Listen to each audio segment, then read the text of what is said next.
So, chapter 8, let's talk about functions.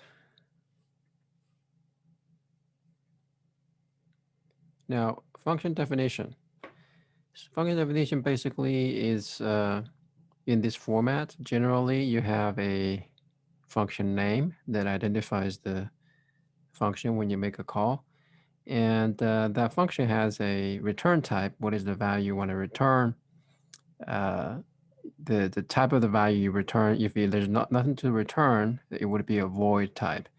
And you have parameters. The function takes this a list of parameters. So this return type, a function name, and a parameter list, this whole line is so-called the function header. And the function header is followed by a function body. And so this two parts together is a definition of a function. So here would be an example. Here is a power function. That power function, the power is the name, and return type is double because after calculation, we want to return a double. And then it has two parameters, x and n. X is it's a double value. That's the value we want to calculate the power of, and then the integer n, that's the power. And then within this curly braces, you have the function body. And these are the statements in the body. So basically, this is a function that you've seen so far. You have used mostly the main function. Main function is the entry point to the program. And you always have to include a main function in a C++ program.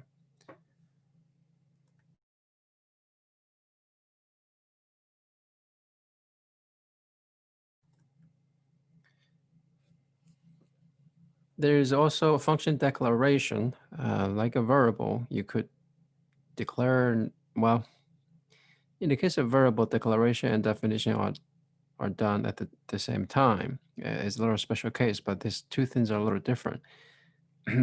Now, function, you may separate them because, so first of all, let's say you want to use a function that you define, and that function has to be made aware to the compiler. You may have the definition before you use it. If you have a number of functions you want to define, and then you use it in the end, so that's fine. You can do it that way. So there's lexicographical order of the symbols. You have to have them seen by the compiler before you can invoke the function. Now, either you have the full definition before you can use it, or you can just do a function declaration, and then you have that definition later on. So the declaration is, so this looks like the function header, but this is really called a function prototype in this case. So this is the function prototype. You basically,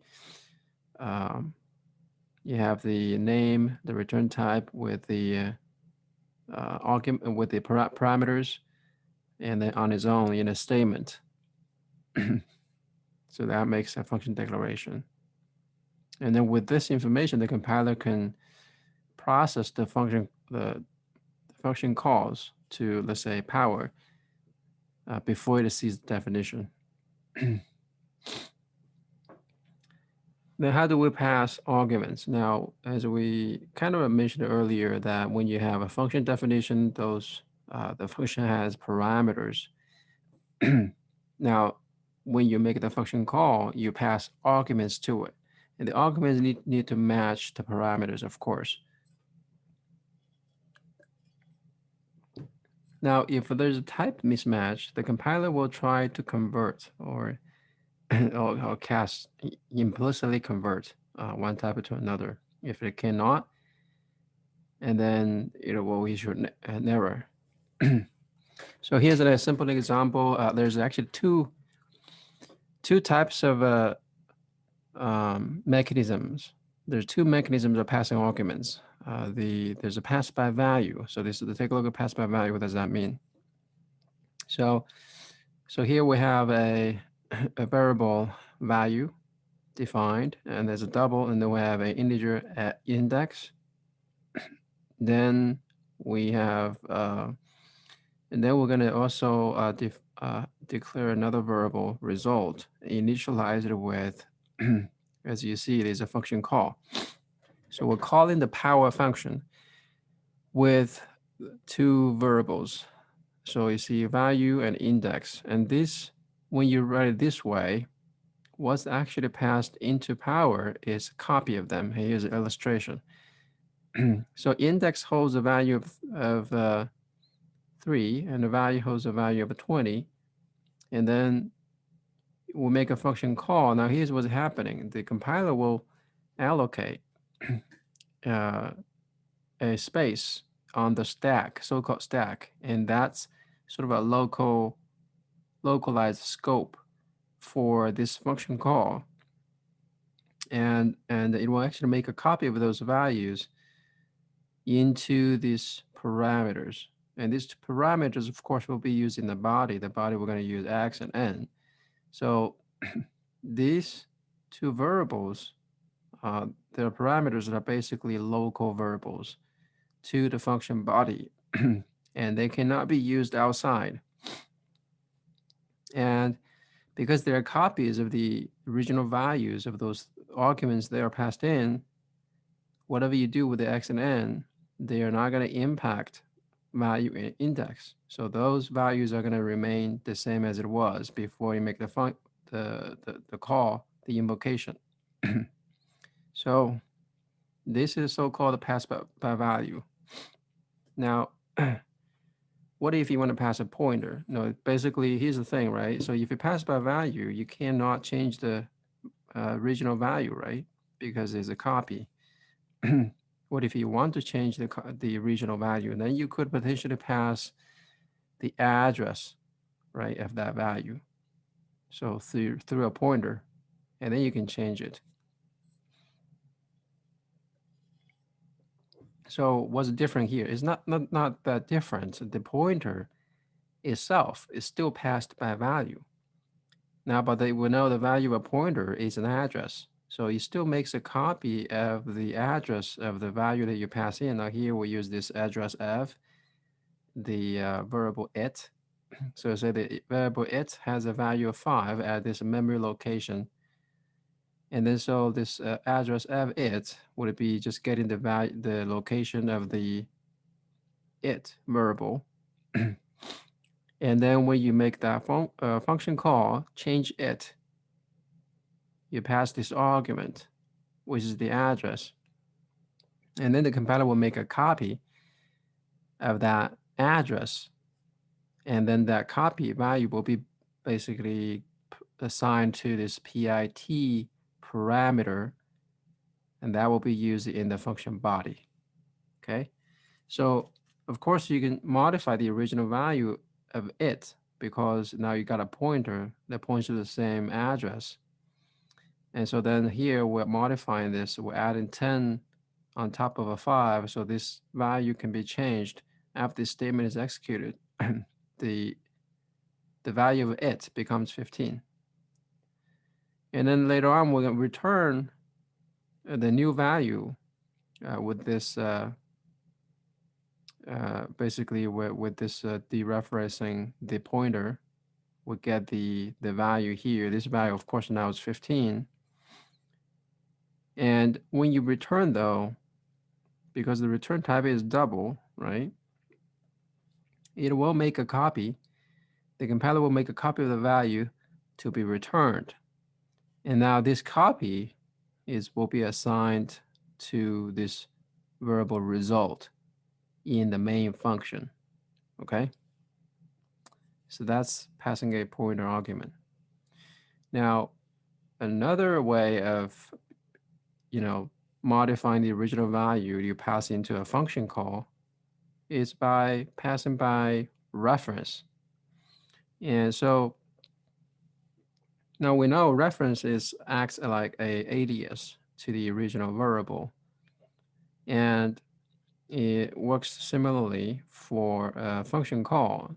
So when you pass an argument to a function, and then that function takes a reference parameter, right? And so then in this case, for example, the PIT for the previous example, if you pass it to this function call, and then again, this is reference, so we don't need to dereference it. You just use this like a variable. It's an alias, basically. Then we change this value of PIT, we actually change the value of it. So that's passed by reference. And then there's also the matter of default parameter values. And so you can define a default value for a parameter. For example, this show error takes a message parameter, and we have a default value here. Now notice that this default value is defined at the prototype for the declaration, but not at the definition, because the compiler needs to know about the default value in order to compile to figure out what to do with the function call before it sees the definition. At the definition, then you don't really need that repeat that same parameter value anymore. So this is already recorded. The compiler knows. Well, unless you combine them both together, you just have one definition. Then of course that's fine as well. So the returning value, there's a couple of things to note. So how do you return? Return, simple, we have seen this obviously, is actually the return statement. The return statement is you have a keyword return, you're ending in a semicolon, and then there's an expression in between. Expression could be a null expression. There's like nothing here. So you could potentially have a return semicolon because the function has a no return value. The return type, you still have to specify. That would be a void. So void is a special type. And then if you need to return some value, then you have an expression here, not just a return a variable, just a whole expression, okay? And there's a couple of rules about returning values. For example, never return the address of an automatic or local variable from a function. Now, remember when we talk about the lifetime of a variable, if it's a local variable that's allocated on the stack, when the function call finishes, and when it exits the function call, that value ceases to exist. Okay, so that will be basically deallocated. The automatic variable, the reason it's called automatic because the variable will be deallocated by the end of the call. So if you hold an address to it, then this address is no longer valid. It would be just a random value. And then also never return a reference to a automatic local variable in a function. A reference to it, again, similarly, it's not going to work, right? Because that automatic local variable will be deallocated and the reference will be invalid. Now, keep in mind here, we're talking about the automatic local variable. It doesn't work. Now, what could work is you could have a static variable. It's a local variable, but it's a static, and then the static outlives the function call. So that would be fine as well if you have a use case for it. And then the return type can be deducted with the auto. We have seen auto keyword. We use this with a variable definition, right? And so you can use this with the function definition as well. And the compiler will deduce the type, the return type based on your code in the function body. Well, you got to make sure it's not ambiguous. If it's ambiguous, the compiler is going to balk at you, okay? Function overloading, and well, it's actually a simple concept. What it is that you have the same function name, but something else is different. So then we'll talk about function signature. This is another term that talks about, this is what the compiler is going to use to compare if a function declaration is the same as the other, if they're the same function at all. Now, so it does not consider the return type as you see here.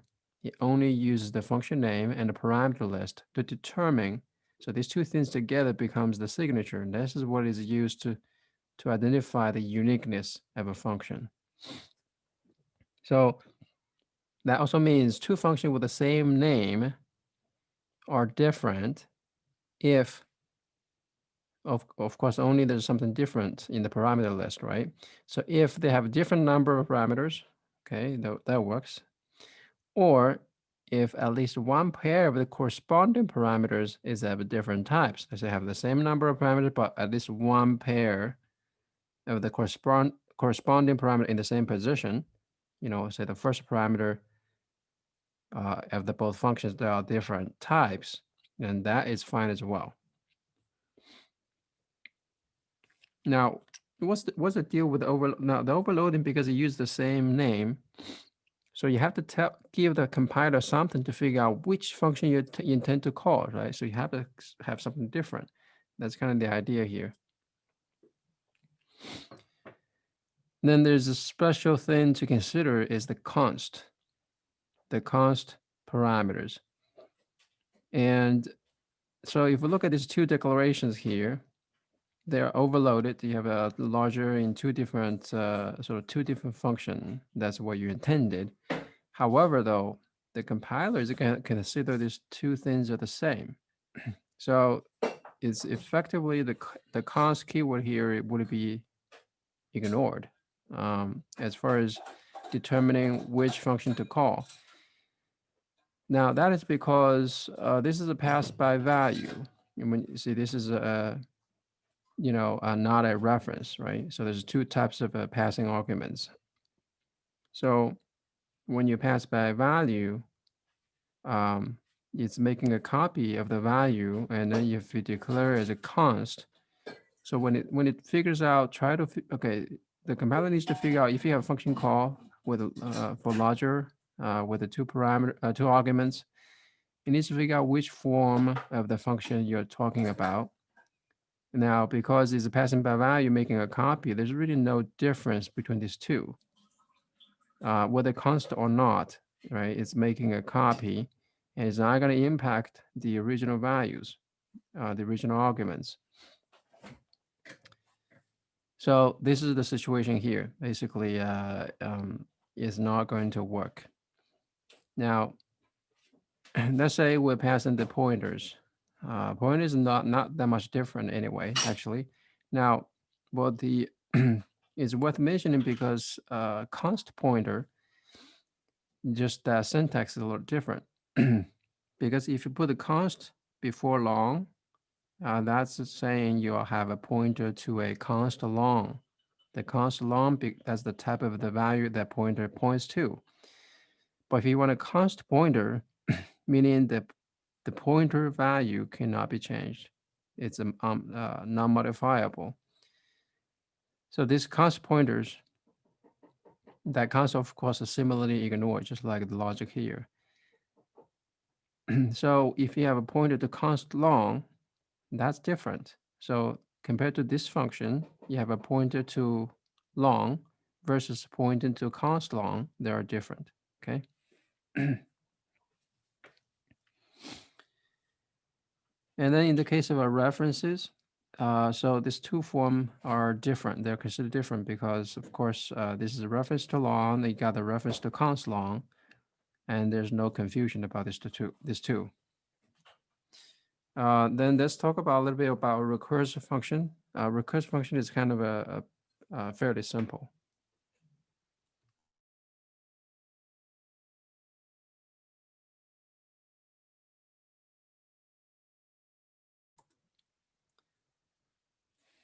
So what's a recursive function? Recursive function, that name already gives it away. A recursive function is a function that contains a call to itself. And here's an example. Say we'll have a factorial, your mathematics factorial, let's say factorial 4 equals to 4 times 3 times 2 times 1, right? So the definition of factorial is pretty much a recursive in nature. So here's the simple implementation. Of course, it doesn't mean this is the most uh, efficient one, but this is as you see here, this function calls itself, but with a different argument, of course. So if you initially you invoke the factorial with n, it's going to invoke factorial to calculate the number minus one, the sort of the lower value. Then you're trying to basically say this is um, essentially this is a mathematical definition. That's how you can calculate. So this is a simple recursive function, maybe the simplest. Now, we want to take a look at an example towards the end of the chapter that involves a quick sort. Of course, the book has some more details talking about. We're going to go through the code a little bit also, and that's kind of just you get this sort of basic idea of this because these quick sorts are used in this program. Now we're not going to talk a lot details about this particular sorting algorithm. So here's an idea about trying to understand a piece of code that seems a little complicated, some kind of algorithm. A good way to do it is to make up a simple example, concrete example, and then follow the code and then go through the logic, the loops, and try to draw it out. Illustrate the state of the variables. So the basic idea of this quicksort is a technique called divide and conquer. So if you got an array of I'm talking about in the sense these are contiguous uh, elements. Let's say you have an array of 4 elements, and then you pick a essentially arbitrary word, usually somewhere in the middle, and then you use that word as a reference, and then try to compare the other words against it. And so let's say we have 4 words here, or numbers, whatever. And here we're talking about words because we're sorting words. So you try to divide this whole array into 2 parts. The, the part to the left, the part to the right. So let's say we're sorting this in ascending order. So the element to the left is going to be less than the element to the right, right? So you divide this into 2 parts, and the left part is always basically they're all less than the reference word, which in the algorithm analysis would be called the pivot. And then also you have the portion to the right that are all larger than the word, the chosen word, the pivot. Well, you may think, how is this going to make it work? And when you got 2 pile of elements, they are, okay, now you got something in the middle. Okay, it looks like it's somewhat sorted, partially sorted, right? Because, okay, at least you got one thing down. And now you just need to figure out the rest, right? So the trick here is you recursively call this quicksort function, and you're going to deal with the left portion and the right portion. They're now a smaller problem to solve, right? So it was a bigger problem with the 4 words. Now that's divided into smaller problems of 3 and 1. So they're usually smaller problem to solve. So you just keep recursively calling that same procedure. Eventually, you're going to come down to every portion. It's just a 1 word. Okay. As an example, it's a 1 word because we know relative to the pivot, they are in this sorted order already, right? So you essentially have sorted the whole array just by doing this dividing and conquering. In the end, the problem size is 1. The problem size is 1, you know, that portion is already sorted. There's nothing to do. You have one word. So that's kind of the basic idea of quicksort.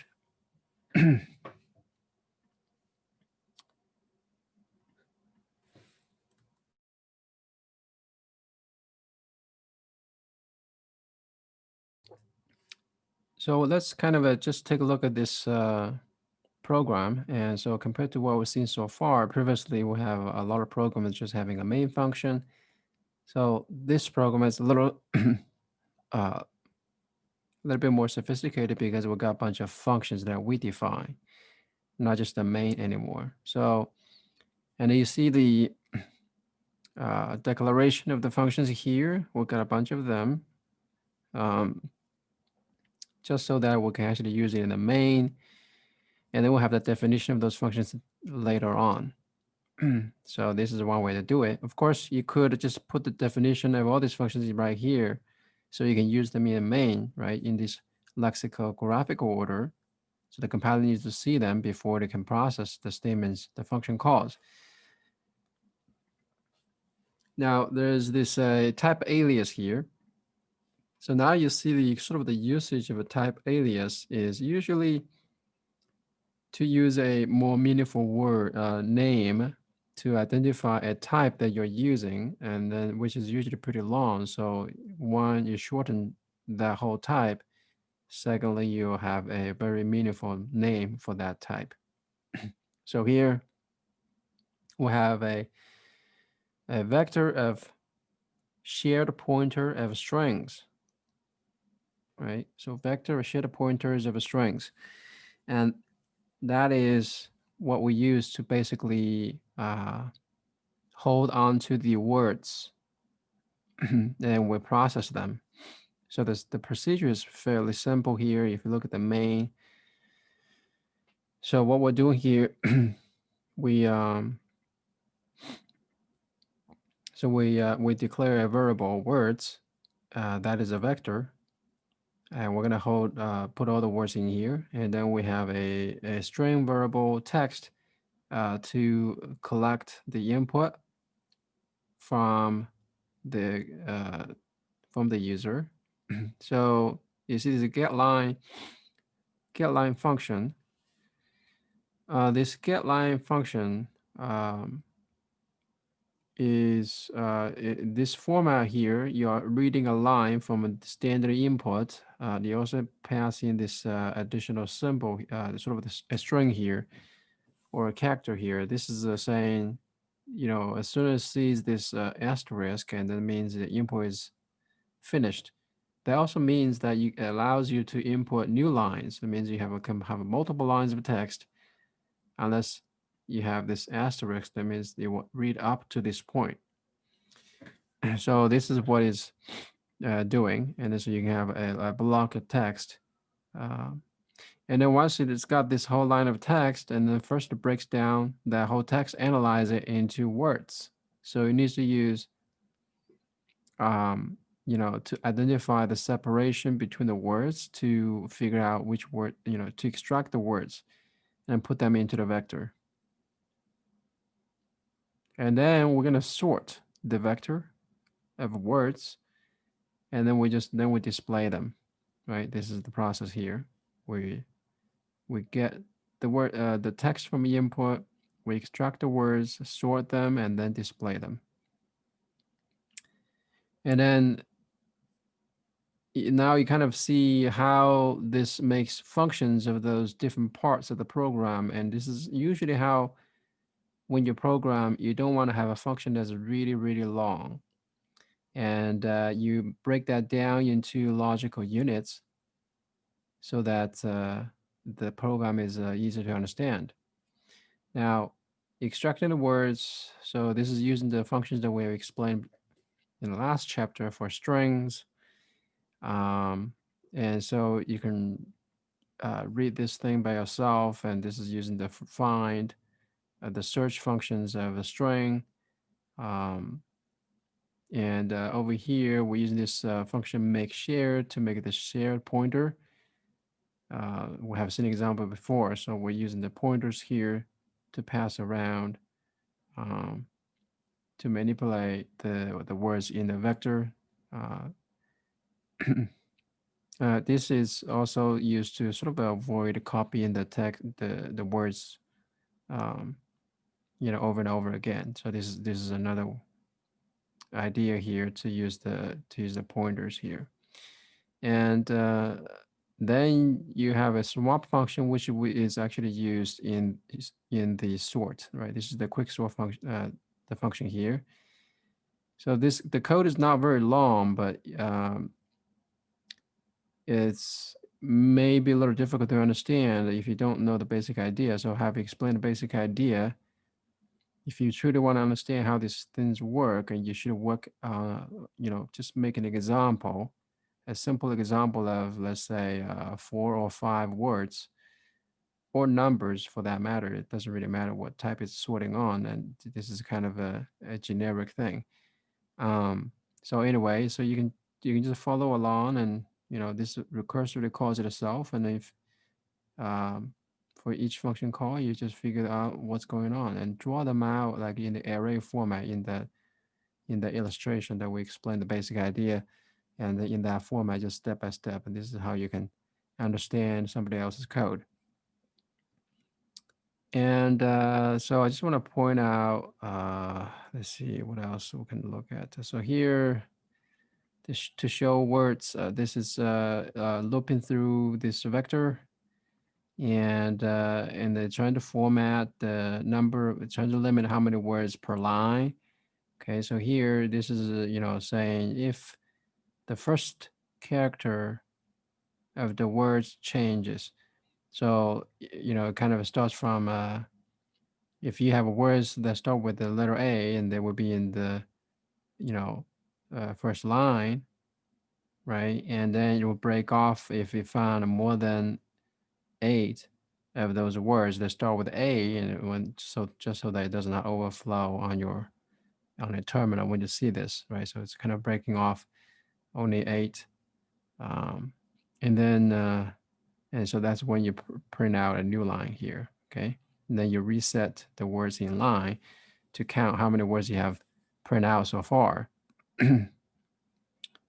And so that's really what this is about. And of course, this format function, we have seen this before. It uses a curly braces for retrieving the argument from the argument. Basically, this is a sort of a dynamic width. As you instead of using a number, and is retrieving the argument from the function call.